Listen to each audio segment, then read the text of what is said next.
Welcome back, YouTube. We are at the Duomo today. You can see the beautiful, incredibly amazing structure behind me.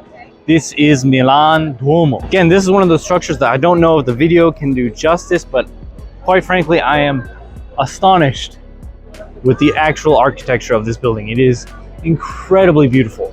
However, what's not beautiful is the fact that there are like a little thousands of pigeons everywhere. Why is it that every famous place like the Duomo, the big shopping mall in Barcelona, there's just like thousands of pigeons? You know why? There's guys trying to hand you like corn or whatever, I guess to get money from you. I don't know, so you can feed the pigeons. I don't know. Anyways, thousands of pigeons all around here. And I guess because maybe some people want pictures with the pigeons. Weird. Anyways, we got our tickets to go up the stairs to the very top on the outside of the cathedral. I'm very excited. Let's take a look at this beautiful behemoth of a building in just a sec. So one thing that you notice about this building that I found very unique is that it's supposed to be Gothic or neo-Gothic in design, but the problem is that there are so many architects and different people throughout the years that had their own ideas and how things should be built and what should be on there and what materials should be used. So the whole church itself, or this whole Duomo, is like kind of a mismatch.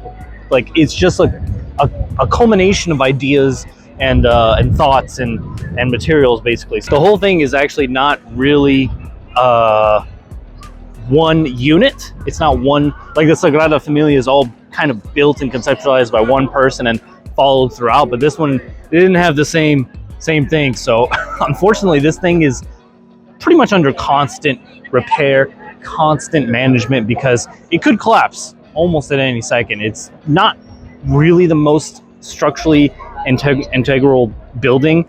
Anyways, we're gonna go ahead inside and go to the top. So I'll see you there. Alrighty, YouTube, sorry for the no mic right now, but we're suddenly being thrust up the stairs. As you can see, we put in our ticket to climb the Duomo stairs and see the Duomo, but I didn't think they'd make us go up the stairs first, which is this very tight corridor.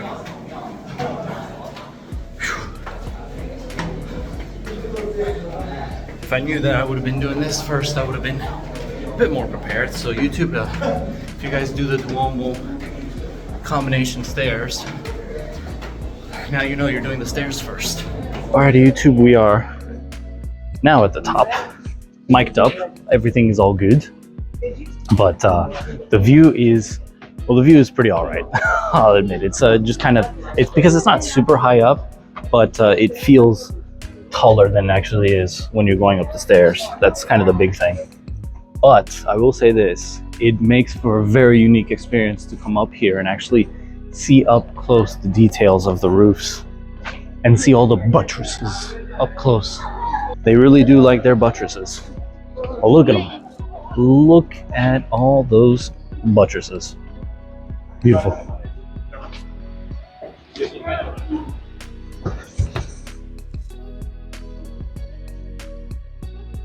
I like the small entryways that they have to go through. Oh, it's interesting. The tops of the architecture up close like this is really cool, YouTube. Do yourself a favor and actually come up here, pay for the ticket to come to the roof, because this is really cool. I mean, we're going to admire the Duomo from the inside and the bottom as well, but I mean, it's really cool to see this view here on the outside of the city, but being this close, like this close to the top, actually walking on the roof tiles and everything is really cool. Really unique experience, at least for me. Alrighty, YouTube, we are officially on the top, very top of the Duomo.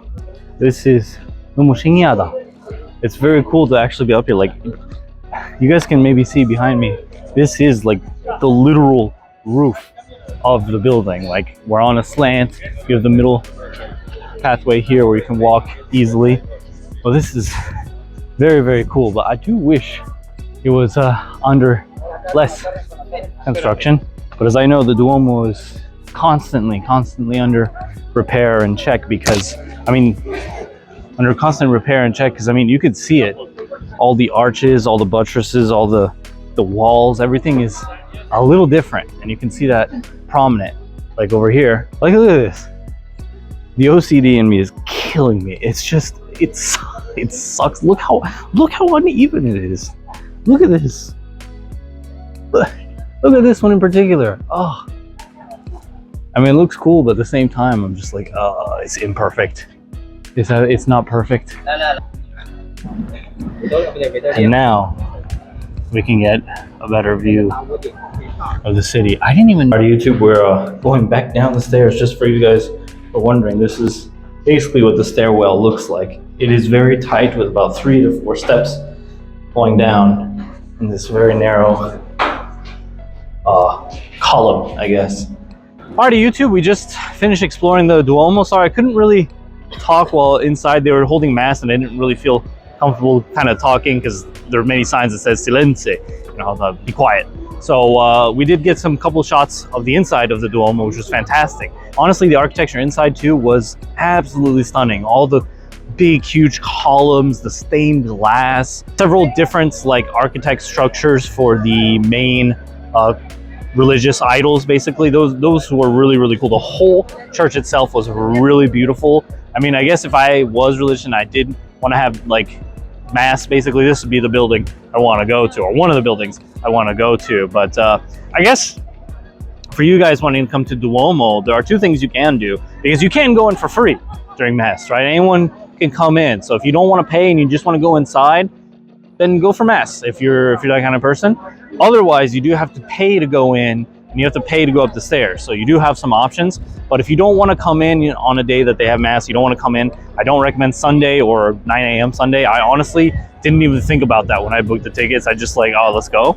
So I can see if some people feel maybe a little uncomfortable. So make sure you kind of avoid the times where they would have prayer or mass, basically. But it was a really cool experience. I really enjoyed it. It was a very, very beautiful building. Not as good as the Sagrada Familia, though. I do say the Sagrada Familia was a lot better. I mean, it's very funny to see this building. You guys could see the different pieces being made on this church, so it does have a very unique experience or an influence. But yeah, the Sagrada Familia was a lot better. But definitely worth visiting. I really, especially going to the top. That's something. I mean, you can do the Sagrada Familia too, but definitely getting to the top view was a unique experience that I really enjoyed.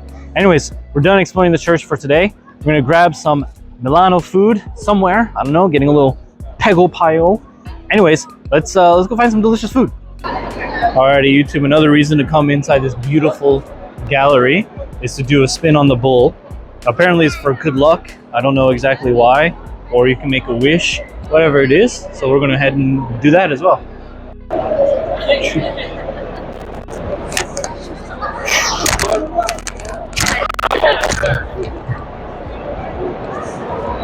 Alright, we just got our spin on the bull, wished my wish, and or no, maybe just got good luck. I don't know. Anyways, good luck hopefully getting to our restaurant where we have some delicious food. Alrighty, YouTube, we are at our lunch place. We're at a place called Antica Osteria Cavallini, sorry. This place is absolutely beautiful.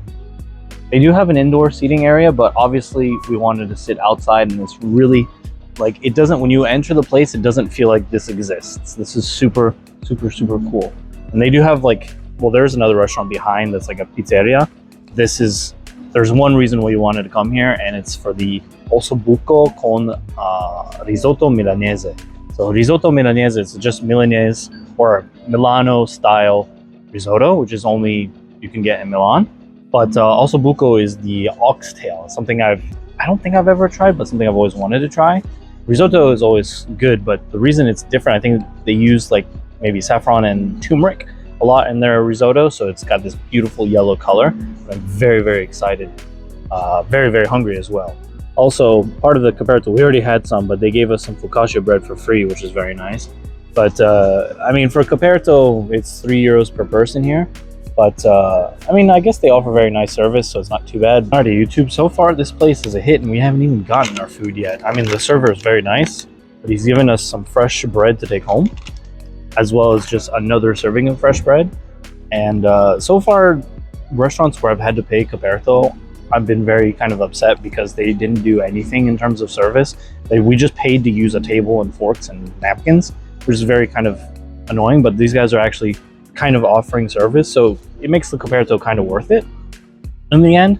So this place so far, definitely a recommendation to come to. All right, YouTube, we just got our meal, and oh my god, it's the worst. That's all. I looked at the plate and I'm just like, oh, that looks really good.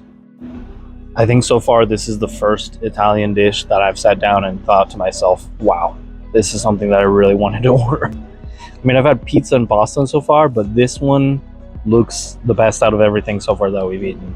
I cannot wait to dig in. Alrighty, let's dig into the risotto milanese. That's the first thing I wanted to try. Oh, it smells very delicious. Oh, that's an interesting flavor. It's very good, don't get me wrong. This.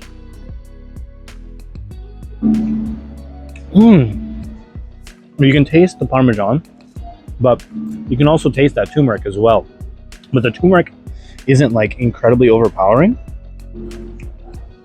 The rice is cooked al dente. I'm usually used to like a softer risotto, but this is very nice. Better than I expected. Now then, the actual ossobuco. Oh my god, I don't even have to cut it. It just pulls apart. All right, first real bites. I can't even pick it up because it's so soft. Of the ossobuco.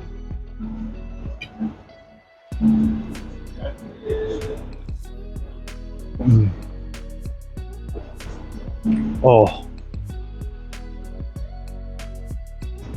I'm in meat heaven. Oh, that is, oh, that's so good.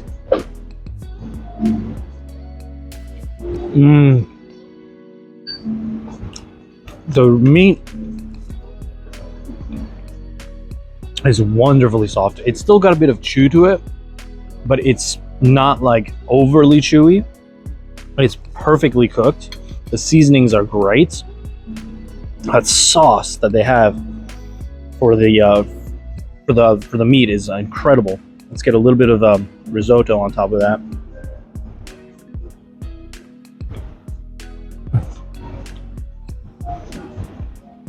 Oh, I'm so glad I came here. This is everything I wanted.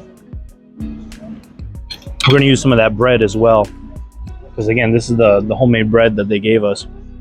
Actually, let me get a little piece of meat, just a little cut here, a little bit of the risotto, and I scoop that up with the bread.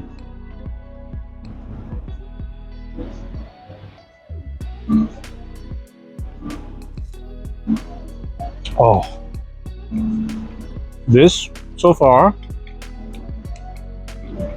besides the one restaurant in Rome that we went to next to the hotel, best meal I've had in Italy, no doubt. No, by far. I mean, there's no comparison.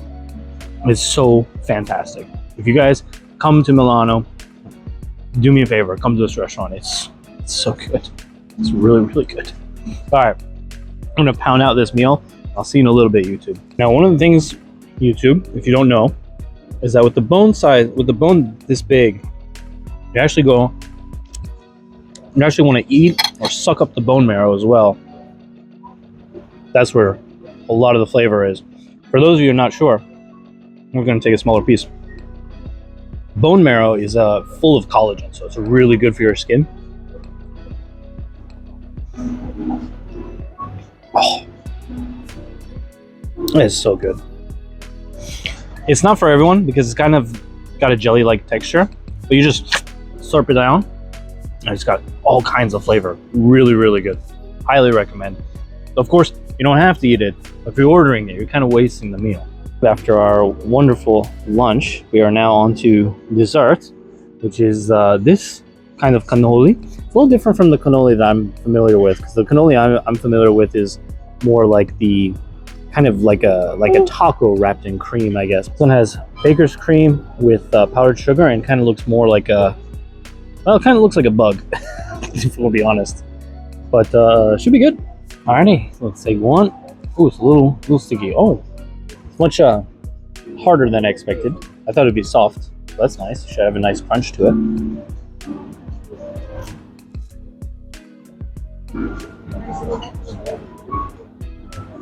Oh yeah, that's good stuff.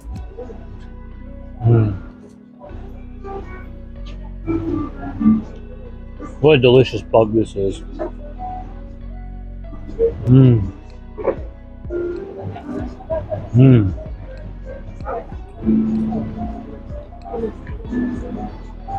For me, this is like a perfectly crunchy, bite-sized topézienne. If you guys remember from my video covering topézienne in Saint-Tropez, it's the same cream that's inside, but it's in a more hand-sized package, and the crust or the bread is a little more crunchier as opposed to a soft bread from a topézienne. So it's very, very good. It's incredible how similar it is, but it's different from a cannoli. It's not quite the same, but it's, honestly, it's perfectly delicious. I have no problem with this. Anyways, I'm gonna finish this up and then take a walk around Milano, and that'll be it for today, YouTube. I'll see you in a little bit. Alrighty, YouTube. Hope you guys are enjoying the Milano trip so far. But what Milano trip or what foreign trip would it be if we don't go to the iconic, classic Starbucks? Alrighty, YouTube, we are officially standing in line for Starbucks.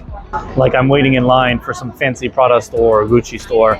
Just waiting in line to go get Starbucks coffee. We're taking a walk now. I don't know what they are doing with the beans, but it looks like a bunch of bees.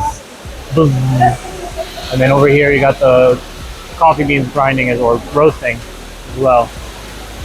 So originally I thought they were pastries going around, but that's actually just beans being pushed around. This is very cool. I think there's other places, other reserves that show off like this, but personally I've never seen it, so this is very, very, very cool. Very fancy, in all honesty. Oh.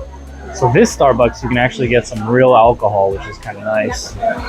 Almost like a little bar. Alright, YouTube, we just got our drinks. We're lucky enough to get a table because it is very packed in here. I think if any more people come, there's pretty much no spots, basically, but lucky enough to get a table.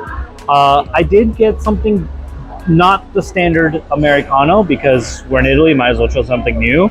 I got something called the mint cold brew, I think is what it was called. Yeah, it was called the sparkling lime and mint cold brew. As you can see, it's got mint. So it's cold brew, tonic, some sugar, mint, and I don't know how this is going to taste, to be honest.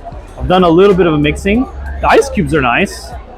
Like the ice cubes are big ice cubes. That's so far what I've got for this. And mints should be good because it's hot outside, should be refreshing. And we also have a smoked butterscotch latte, which you can see right there. So I don't know how that's going to be as well. So let's give it a sip.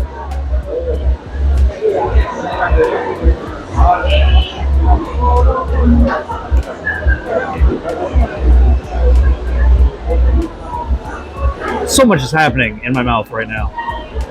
What just happened?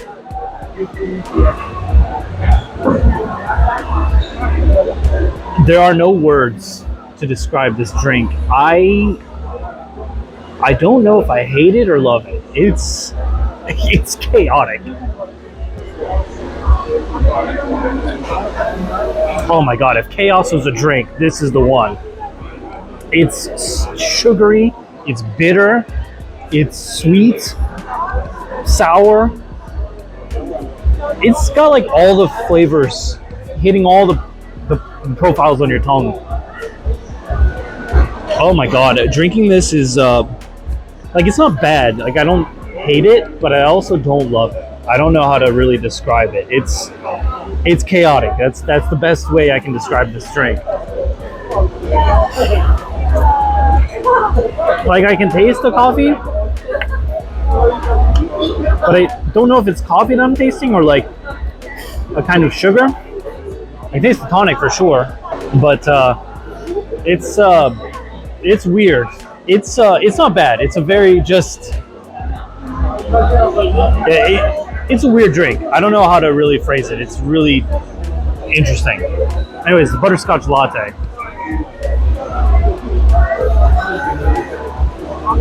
Oh, that's good. That's delicious.